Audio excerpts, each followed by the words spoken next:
ઓમ ગણેશ મિત્રો, વલ્લભવાસ્તવ ચેનલમાં તમારે ફરીથી સ્વાગત છે. આજે મારે તમને જણાવ્યું છે ચાલવાની ખોટી રીત બાબતે.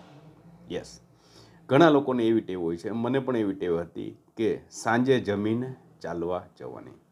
આ ટેવને આયુર્વેદિકમાં ખોટી દર્શાવવામાં આવી છે. શા કારણે ખોટી દર્શાવવામાં આવી છે?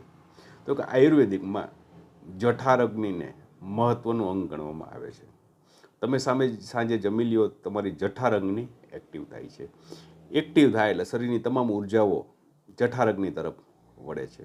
એવા સમયે જો તમે ચાલવાનું પસંદ કરશો તો તમારી ઉર્જાઓ શરીરના અન્ય ભાગમાં વેચાઈ જાય છે, જેથી કરીને પાચન કરવામાં તકલીફ પડે છે.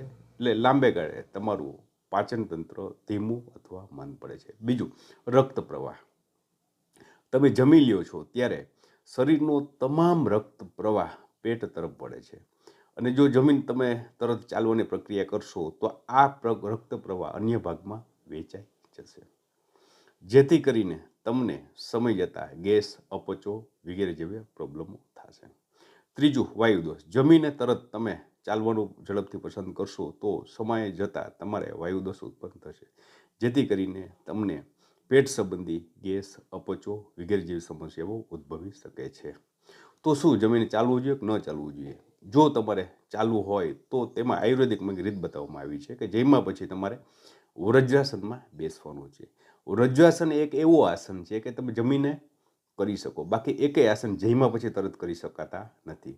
તમે વૃજ્રાસનમાં બેસશો એટલે કમરથી પગ સુધીનો નીચેના ભાગમાં રક્ત પ્રવાહ બંધ થઈ જશે, અને આ રક્ત પ્રવાહ માથાથી પેટ સુધી રહેશે, જેથી કરીને તમારી પાચન શક્તિ ખૂબ જ સારી બનશે. વૃજ્રાસનમાંથી પછી 10-15 મિનિટ પછી તમે ચાલવા જઈ શકો, અને તેમાં પણ આયુર્વેદિકમાં 100 ડગલા ચાલવું એવો ઉલ્લેખ છે. એટલે કે તમે સોસાયટીનો એક રાઉન્ડ મારી શકો છો.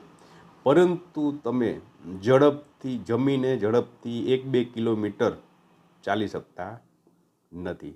જો તમારે ઝડપથી 1-2 કિલોમીટર ચાલવું હોય તો તમે સવારનો સમય પસંદ કરશો, અને બીજી રીતે પણ સવારના સમયની અંદર વાતાવરણની અંદર ઓઝોન વાયુનું પ્રમાણ ઘણું વધુ હોય છે, જેથી કરીને તમને ખૂબ જ બેનિફિટ થશે. આશા રાખું છું કે આ વિડીયો તમને આરોગ્ય બાબતે ખૂબ જ લાભદાયક સાબિત થશે, અને તમે પણ આ વિડીયો તમારા મિત્રોને વધુમાં વધુ શેર કરજો. ધન્યવાદ. ફરી મળશું નવા વિડીયો સાથે.